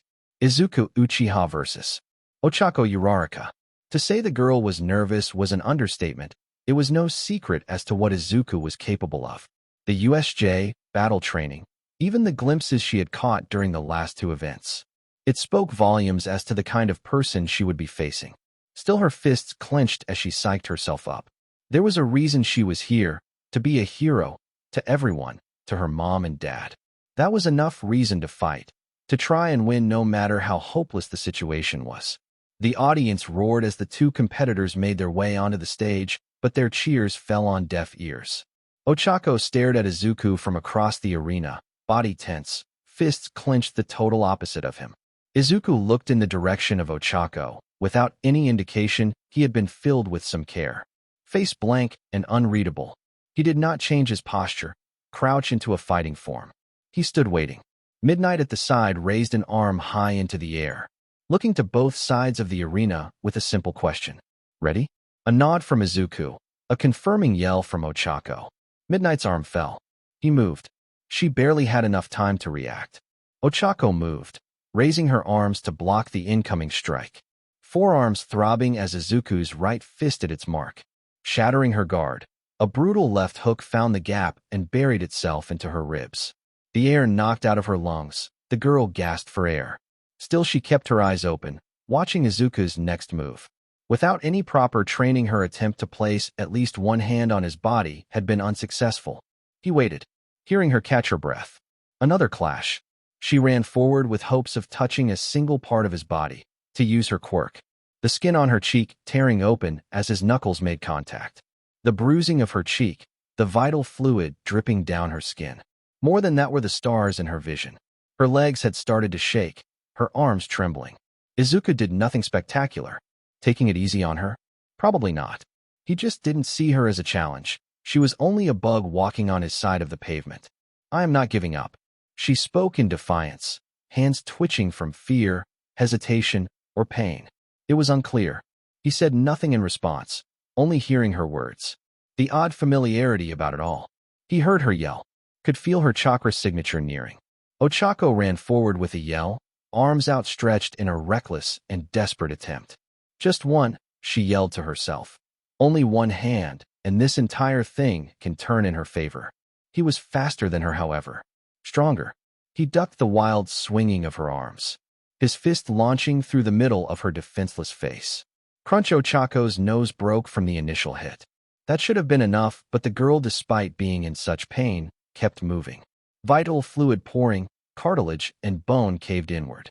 She moved, eyes full of pain and panic, wanting to win, to see the proud smiles of her parents' faces as she overcame such an impossible hurdle, to prove she was just as much of a hero as the others. It was a fantasy that Izuku had to put to rest. The longer he heard the defiance, the more he put into his next attack, finger curling until his knuckles turned white. A right jab into her solar plexus folded the girl over.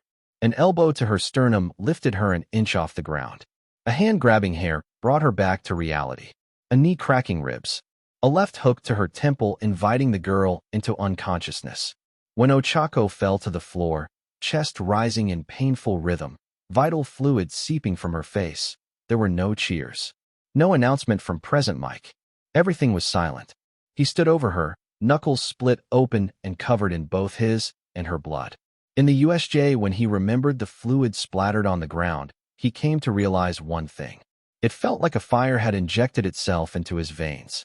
Now it felt the slick warm liquid that dripped off his fingertips. It was proof of the girl's defiance, her bravery, her hope. It was proof that he could crush those very same things as well. Raw, brutal power. It felt natural. Not enough. He reminded himself, trying to shove away the familiarity he felt when he heard Midnight's call for the medics. He needed more. To stop the Nomo. To hurt All Might and the rest. His fists curled before relaxing. Back turning to the downed Ochako, who was being carried away. He needed to prepare for his next opponent. That meant ignoring the stare from the viewer section. Rumi's hands gripped the metal railing in front of her. She watched Izuku walk away, could hear the whispers of the class. That was so. It was Mineta who began to speak. Even the pervert's face was written with a disgusted expression. Others shared in his aversion to what just occurred. They all knew that the fight could have been over in an instant. But it wasn't. Izuku waited until he broke Uraraka, until he made her bleed. Thoughts clouded Rumi's mind. He doesn't fight this way. This had to be shoved aside for now. Present Mix announcement already signaled the next fight. Rumi Usajiyama and Katsumi Bakugu, please make your way to the arena. She took the same place that Izuku had stood, staring at Katsumi Bakugu. As far as Rumi was concerned, the fight wouldn't be much, but that didn't mean she could drop her guard. She crouched low and into a sprinter stance. Eyes narrowed on Katsumi. The girl in response sparked her hands, tiny explosions trailing with dark smoke. Again Midnight asked for confirmation. Go. Rumi launched forward, her speed one of her greatest assets. Like her quirk implied, she ran just as a rabbit would. The distance between her and Katsumi shrinking. The ash blonde with a glare placed both hands forward. Get ready, Bunny Beach. Katsumi waited for Rumi to be close enough that dodging would be extremely difficult. As soon as Katsumi could see the whites of Rumi's eyes, did she release an explosion. The air combusted and Katsumi's nitroglycerin sweat directed the ignition into Rumi's face, resulting in a plume of dark smoke. The spectators couldn't see Rumi until the girl shot from the cloud upward. Her right leg outstretched as she fell into an axe kick. Only part of her gym uniform was decorated with smog, Katsumi's attack having missed its mark. Still, the surprise was quickly wiped away from the blonde's face, as she turned her palms upward intent on sniping Rumi from the air. A snarl on her face, another explosion was released. Its power could not match to Rumi's attack. Grabbing her leg in the air, Rumi rotated her body.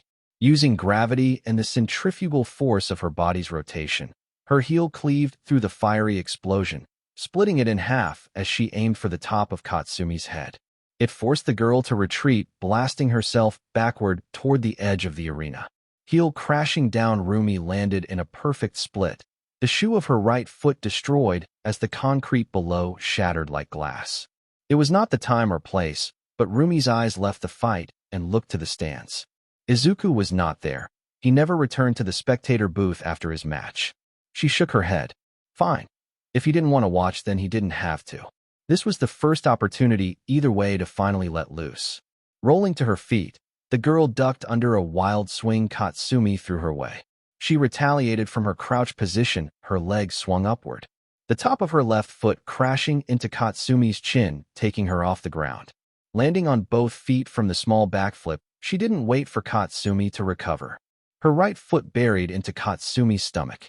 Body twisting, hands planted on the floor with her back facing her, Rumi kicked her left foot as her right had dropped. Rumi's eyes narrowed, ears perking upward as she quickly retreated, using Katsumi's body as a launching point. In what could be seen as suicidal, Katsumi exploded the sweat that had collected over her body. Landing on all fours, Rumi watched the large cloud. She waited, not bothering to look at the burnt pant leg of her uniform and the remnants of her left shoe, now hanging on by threads. It's gonna take. More than that woman. The smoke cleared. Katsumi wiped the vital fluid dripping down her mouth. The top of her gym uniform blown off. Unfortunately for the perverts in the crowd, Katsumi's preparation in fights made the tank top she wore underneath her uniform stopped anyone from having lecherous thoughts. Katsumi's next move brought her hands behind her.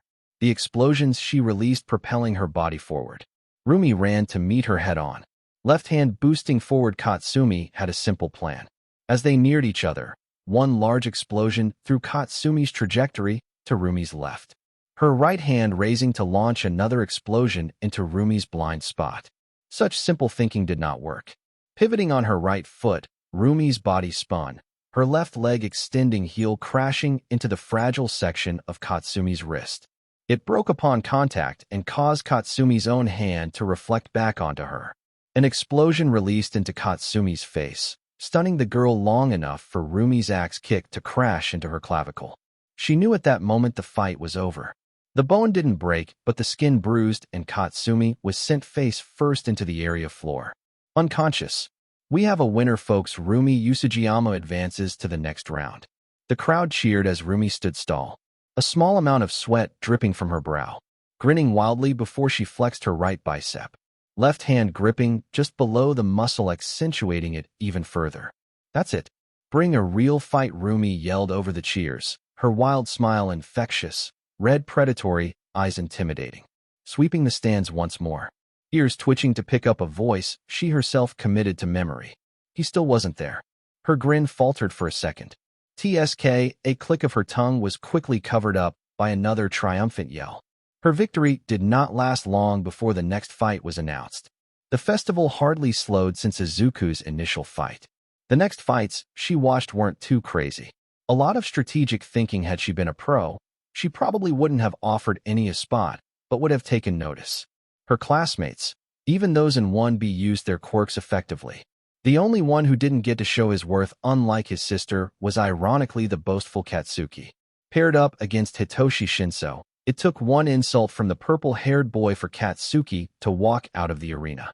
That match was over a few seconds after it started. Finally, the next match came, one that the audience both waited for and feared.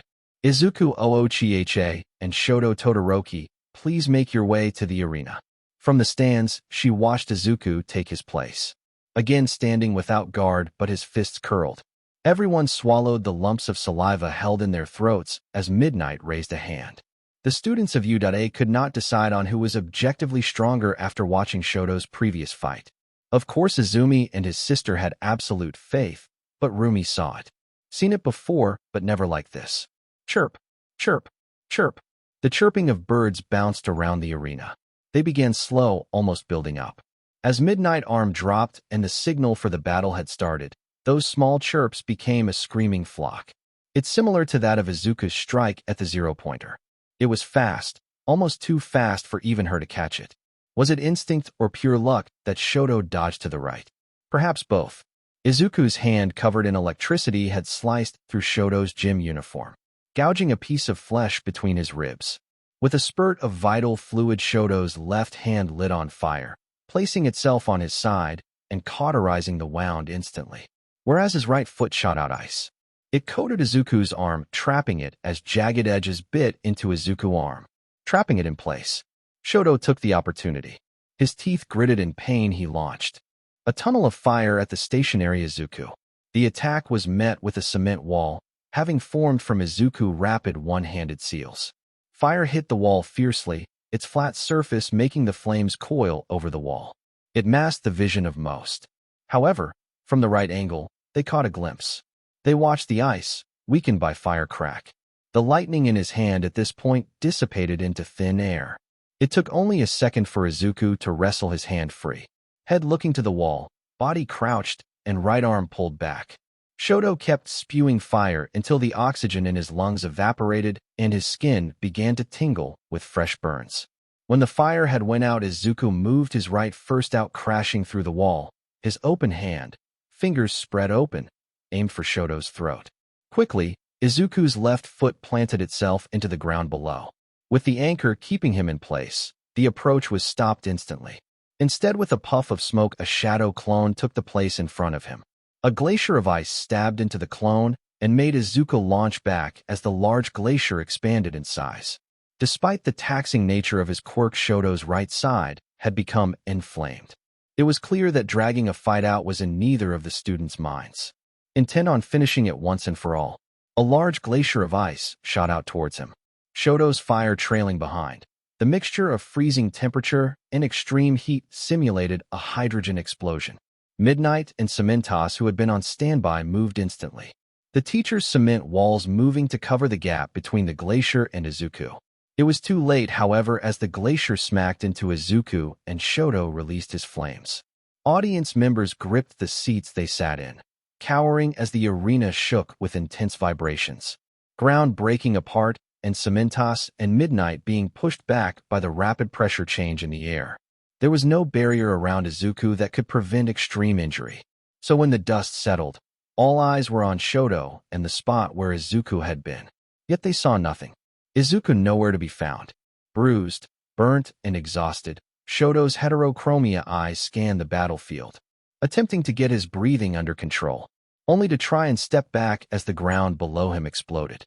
A pair of hands grabbing his ankles, rooting him in place, while Izuku's entire body shot outward, knee crashing through Shoto's jaw, breaking it, hand shooting out to grip the boy's throat, pressure increasing as he choked Shoto.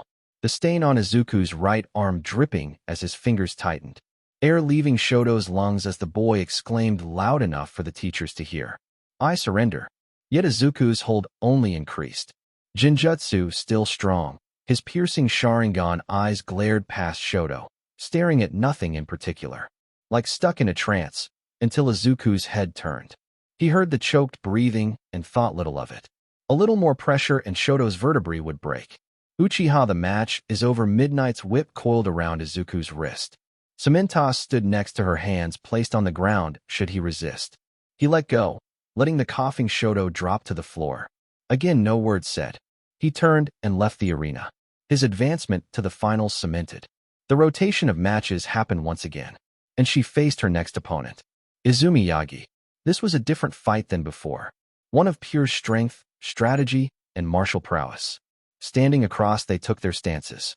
Rumi crouched low, Izumi in a boxing stance, right arm slightly farther than her left, chin tucked inward and head pointed downward. Sparks of greenish-golden electricity coating her body. Go. The first to move was Izumi. By anyone's standards, the girl's speed was impressive. The gap closed by half when they registered her first sliding step. Second step brought the two girls face to face, left hand jabbing down and to the top of Rumi's head. Jumping back, Rumi's feet slid across the ground. The wind pressure from Izumi's jab was enough to crack the concrete. Not substantially, but it signaled to any that it would hurt being hit by such a fierce attack. Landing, Rumi waited, and as expected, Izumi kept the pressure up, trying to dictate the fight as a right hook followed by another left jab tried to push Rumi to the edge of the ring. Rumi's eyes watched, dodging the attacks as they came. Finally, a gap. Her left knee launched upward as Izumi's leading fist dropped into a lower guard. It forced Izumi to hastily raise her arms to catch the knee. The shoddy attempt resulted in Izumi being pushed back. Even the reinforcement of both her quirks felt the intense strength of Rumi's legs, forearms throbbing as she attempted to make space. Middle finger held back by her thumb, she aimed, attempting to shoot an air bullet with OFA, but this time it was Rumi who pressured her, jumping over the air bullet that launched towards her, closing the distance again. Gritting her teeth, Izumi landed on the ground, her left fist crashing into the floor below, breaking the floor into a hefty chunk of concrete. At the expense of further enhanced strength, Izumi manipulated the piece of rubble, tossing it with her telekinesis, trying to force Rumi into two options: take the hit or drop low. Either would have worked in Izumi's favor. When Rumi dropped, the delay between moving again was short, but it gave a small window for a proper attack. Rumi chose neither, launching off the rubble downward, aiming straight for Izumi. Still, this was within predictions.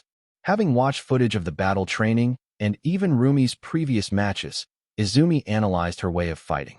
Trying to emulate her, Izumi's leg rose and snapped outward into a roundhouse, aiming for Rumi's side as the girl fell towards the floor. Had it been executed the same way Rumi had, it would have been a spectacular attack. If you're gonna copy me, don't be so trash at it. Contrary to what Izumi thought would occur, Rumi's agility was far above others. Izumi's extended leg acted as a platform. Rumi's hands flat against Izumi's thigh pushed the appendage down, her body twisting, and Rumi's rotating left heel slammed against Izumi's scarred cheek. Izumi could feel a tooth dislodge from her mouth, filling the inside, but she did not know when to give up. Despite being off balance, she pushed the maximum output of OFA into her left fist. As she fell face first, her shot her arm out, caving in the ground and pushing Rumi back with the wind pressure. Despite the efficiency of the quirk only at 50%, Izumi's arm broke from the elbow down, her right arm supporting her as the girl hoisted herself from the ground, vital fluid dribbling from her lips. Looking across the arena, she watched Rumi land. The girl's uniform torn in some places from the sharp blades of wind, small scratches and light bruising decorating her tan skin.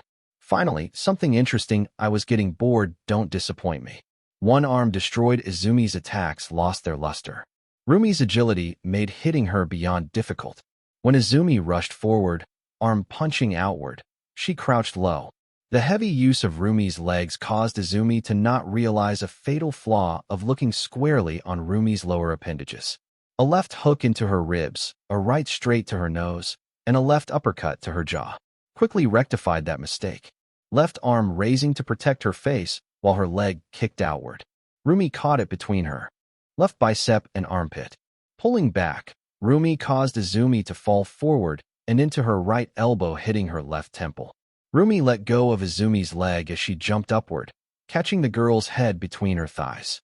Exerting pressure, threatening to crush Izumi's skull, Rumi flipped both of them over, Izumi's body flailing in the air.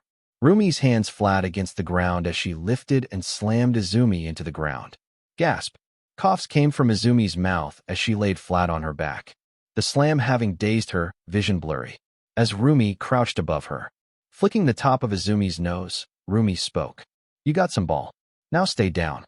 Despite the solid piece of advice, Izumi's one good arm twitched, the lightning of OFA snapping off.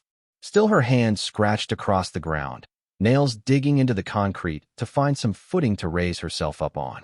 Despite the pain, Izumi's stubbornness shined through. I want. Lose. Not to you. She needed to get to the final round. Needed to fight Izuku. Needed to remind him where he belonged in the pecking order. She was All Might's successor, she was. A foot smashed the concrete next to her. You're thinking some nasty thing, aren't you? A growl escaped from Rumi's mouth. Be it her intuition or something else, she didn't like the look in Izumi's eyes. Get up. I think I want to beat your ass some more. Izumi tried and failed. The strength of her one good arm was not enough. Seeing this, Midnight called the match. Stop, this round is over. Rumi Usujiyama advances. Slowly she stood to rise, arms stretching over her head, feet tapping against the ground as she grinned at the audience watching her. Her last opponent was him, Izuku Uchiha. This match was the only one to make her nervous, knee bouncing up and down as she waited for the announcement. It took a painful intermission for the words to come from Present Mick's mouth. All right, this is the match that everyone has been waiting for to decide the ultimate victor of the sports festival, the ever brutal, the adaptable, Izuku Oshichiche versus Rumi Usujiyama. With feet of iron, she'll break your skull. Please make your way to the stage. From the tunnel she exited, she watched Izuku. Watched as he approached the stage. Gone were the wounds from his fight with Shoto. Rather, there was nothing to signify that he was ever in a single fight. Again, she could tell this was fake. It didn't matter. That monster better keep the same performance if he wants to win. There was no way she'll take it easy on him. The tension in the air was thick. Again, their positions were the same as the previous matches. Everything down to the Midnight's introduction and confirmation was the same. However, things were so very different. She remembered the battle training. Izuku could put up a fight, and she has changed since then. This time she'll wipe the floor with him. Or at least try. Begin. She wasted no time. Izuku's unguarded stance left him open. Even if that opening was fake, she would take his retaliation in stride. Her left leg, aimed with a roundhouse, went for his right temple. Her left foot pivoted. She put the full weight of her body into her foot. There was no holding back with Izuku. Not like how she did with Izumi or Katsumi.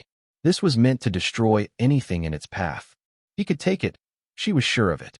Izuku's right arm raised, trapping the leg as it came closer, stuck between his neck and arm. Everyone watched with a breath stuck. Every martial artist knew the next move. An open palm into Rumi's knee, pushing it inward and breaking the joint with a swift attack to put her out of commission. Hell, it was what she wanted. After the previous games, she wanted Izuku to break her limb, interrupting her during the race, stopping her in the cavalry battle, treating her like she's some fragile woman. Come on, she yelled, but her expectations were not met in the slightest. Taking the momentum of the hit, Izuku threw her towards the edge of the arena. His strength, not what he had showed her in battle training. If it had, she would be embedded into the stadium wall. Instead, she was able to right herself and land with ease. "You idiot," she screamed, fists clenched as she ran back towards him, voice leaking out. "Beat me down, do something." Her right fist struck outward without proper form. He dodged, left palm smacking away her fist, jumping backward as her right leg kicked at his stomach. Landing, he crouched, sweeping her leg from under her. She rebounded with her hands on the floor, falling left leg shooting up with heel facing the sky as she cartwheeled from her position. Her foot grazed his chin and his hand shot out in response, grabbing her collar as she was mid-motion, lifting her off the ground. Strength wavering once more. It wasn't enough to throw her out the ring. Not that he could even get her that far. Her right leg hooked around his neck as she took him down to the floor, rolling until she mounted him. Without missing a beat, her fists were brought downward, right and left fists smashing into his face. He barely covered himself, for fists connected, before he caught both in his grip. Arms occupied. Rumi couldn't fight back against the shadow clone that pulled her off. Pinning her arms, the clone tried in vain to hold her. By the time he rose to his feet, the back of Rumi's head broke the nose of his shadow clone. Its lack of chakra did not allow it to hold form. Free once more, she kicked. This time her attack worked, crashing into his right ribs. Pain coursed through his entire body. 5th, 7th, 11th ribs breaking. Yet he did not strike at her, not truly. His left fist aimed for her head, and Rumi waited only for it to pass harmlessly across her cheek. Instead, he pushed his shoulder against her, trying to push her out with his body. "Where do you get off?" Rumi yelled and received no response. There was no reason to be treating her this way, like she was some goddamn princess. She bled, broke bones, she trained for this thing. She was not going to let him trample on what she worked all her life for. Shoulder facing her, she slipped an arm around his neck, placing him into a chokehold, her body jumping and legs locking around his waist. Gone was the feeling of the battle training, the intense battle that they shared as equals. Her hold tightened around his neck, his hands prying away her forearms. It took effort to even peel away a single arm, but when he got the crushing weight of her bicep off his neck, his left arm reached behind his back, trying to grab her. Rumi abandoned the idea of regaining the grip around his neck. Instead, she leaned back, avoiding his hand, legs still locked into place. As she applied pressure, crushing his waist, her fists reeling back as she struck his sides, right fist hooking into, knuckles shifting as she hit bone, each hit finding the ribs she broke. Again and again. To counter her was easy. All Izuku had to do was fall back, bury her in the ground below, use any single one of his tricks, and this fight could have been over. Break her apart like he did to Uraraka, threaten her as he did Shoto. Fight back. Yet he refused. That was the worst part. Instead, they played this over and over again. He would escape, try and push her out the ring. She wouldn't. She kicked, punched, hell, even bit him, but he would not cross that line. The fight they shared, where she woke up in his arms, where she had put that vertical scar across his jaw, or the fight at the USJ, breaking the villains that came across them, working together without even needing to say a single word. It felt like only she remembered that. Finally, a break in the fight presented itself.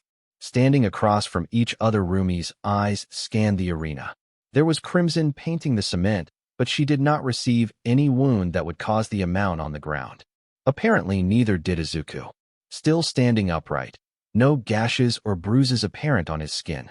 But his breathing was shallow, his footsteps had gone sluggish, and his previous escapes had started losing their strength. He couldn't push her out, lift her off the ground. She knew it then, and there what she saw was the truth. Her teeth gnashed together, jaw tightening. This wasn't a fight. Whatever the hell it was over. On all fours, she closed the gap between them, a small hop being enough to make her leg head level. Another roundhouse, The same move she began this with struck out. This time there was no guard, no dodging. Her foot met Izuku's face, and the boy went down. No dramatic launch of his unconscious body. He had taken the hit standing. Only when his legs gave up did he finally fall. That's it, what a fight. Even my heart is pumping. Rumi Usajiyama wins the sports festival. She stood, her breathing heavy. She looked down at the still perfect-looking Izuku. Fists clenching so tight her joints creaked. This wasn't any type of win, no matter how much the audience cheered. Whoever this was, it was not the same person at the USJ, or maybe it was. Her eyes drifted to her left ankle, the one that had been crushed by that Nomo. Leaning down, she plucked Izuku's collar, lifting him into her arms. She was substantially shorter than he was, but his dead weight was nothing for her. This time she carried him in her arms. She ignored the medical team that came to secure him. She took him herself. Crimson fluid coated his knuckles. Uraraka. She was nothing to even be concerned about. This was just the natural result. He was stronger.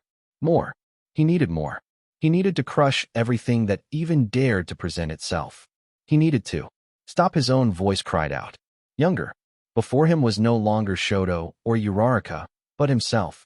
6 years old by his guess, crying, staring at him with fear in his eyes. His Sharingan undoubtedly etching everything he saw. Legs trembling, arms shakily raised in defense. Behind him another small boy, bruise on his cheek, a victim. Izuku's hands shook as his younger self stared with tears. Stop hitting him.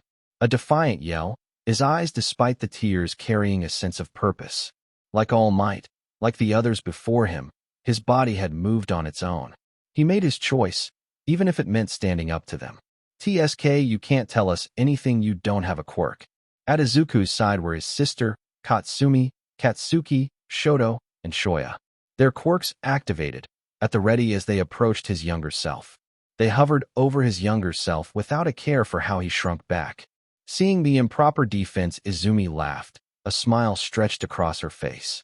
Defenseless Izuku. Mocking him. That's right. He remembered. This is where the name Deku had been created. No stop. He knew how this ended. The boy he tried to help running away with his tail tucked between his legs. The fire and explosions burning his skin. Freezing from the ice they encased his limbs in. Strengthened the fist that made his stomach empty. All I wanted. He could not move. Could not stop as his younger self huddled into a ball to protect himself. Cruelty in the hands of children had no end. His name replaced by another. When he grew, emotions became vulnerability. Anger brought forth violence. When he glared, grit his teeth, even clenched his fists, it could only be met with a swift punishment. The joy he felt writing all he analyzed about heroes, snuffed out as they destroyed anything in his possession. When he cried, they did everything they could to make the amount of tears that flowed increase. He stood by his tormentor's side as they did so. His hero, his father, his mother. He had stopped showing emotion. His childhood nights spent crying himself into sleep, screaming into a pillow until his lungs gave out, cowering in that dust-filled room, screaming that he wouldn't act like them, that he would be a hero. He fought back. Still not enough.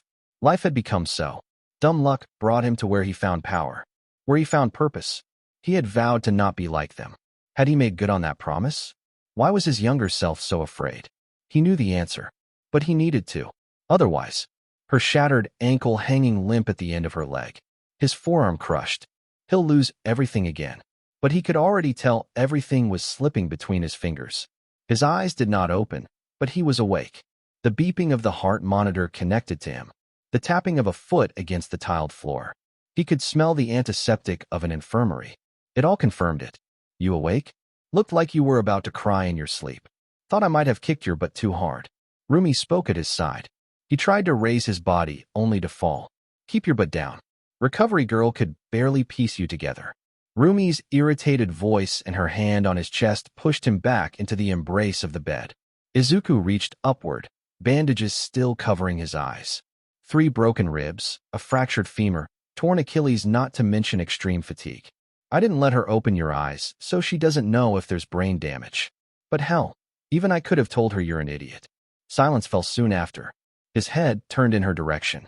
Rumi sat, chin resting in her open palm, her left foot still tapping on the ground. So, are we still doing this? You gonna act like a beach forever because I could have broken your jaw? Seems like you're not using it either way. I'm sorry. The words caught Rumi off guard, stunning her before her face twisted into a frown. That's all. What the hell has been up with you? There was a pause. You were fun to fight. You entertained me.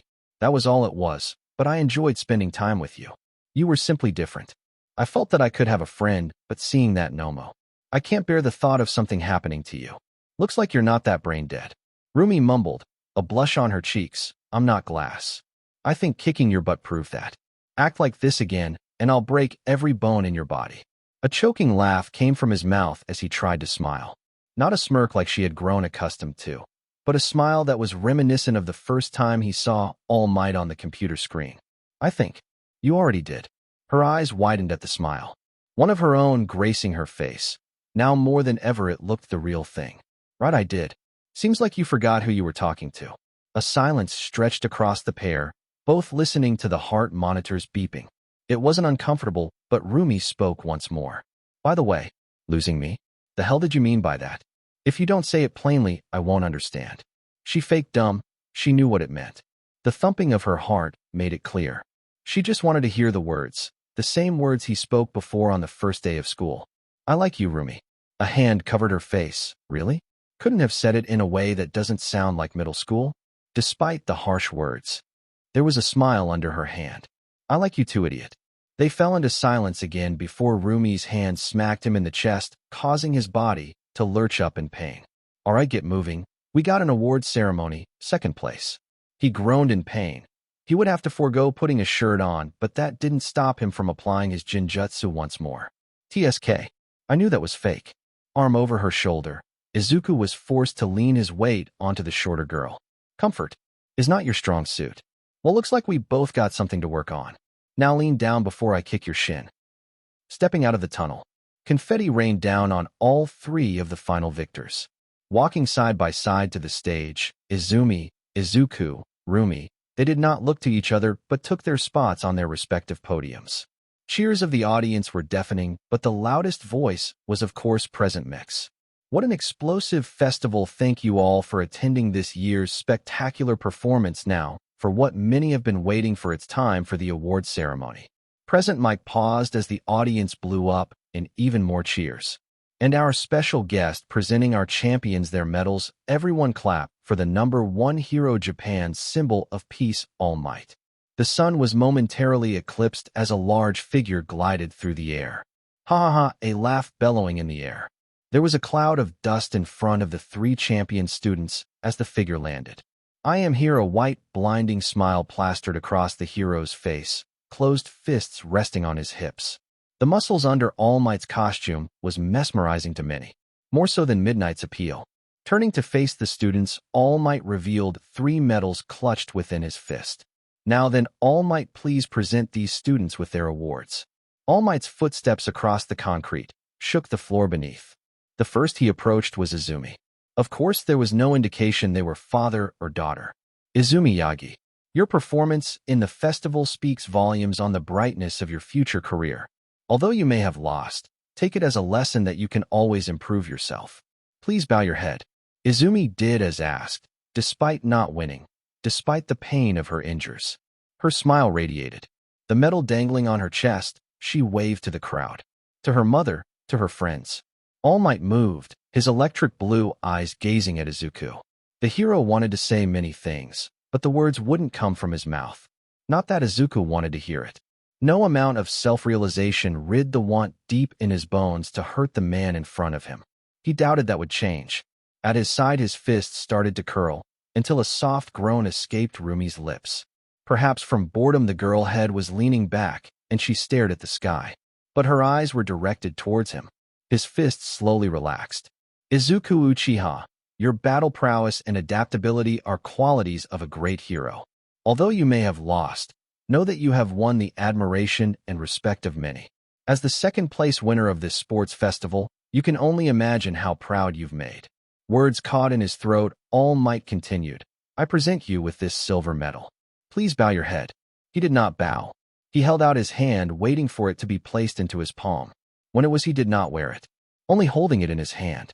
Finally, All Might moved with the final medal to stand in front of Rumi. Rumi Usagi, can we skip the speech? Her straightforward ask made All Might falter. Having no choice, All Might spoke. I present you with this gold. Again, before he could finish, Rumi swiped the medal from his hand. Holding it up with her arm raised, she brandished the medal like a decapitated head from the battlefield. The awards given out, All Might turned to the crowd. That's the end of the awards ceremony. Now come on, let's give a cheer for our students. 3, 2, 1. The crowd following the countdown cheered out, plus ultra. Thank you, everyone, for your hard work. That was the perfect chance to say, plus ultra, All Might. With the complaints of the crowd as the background, the sports festival had finally come to an end. So, this was the end of this series. Stay tuned for next part of this series, and if you like this video, don't forget to like, share, and subscribe to our channel. Until next time.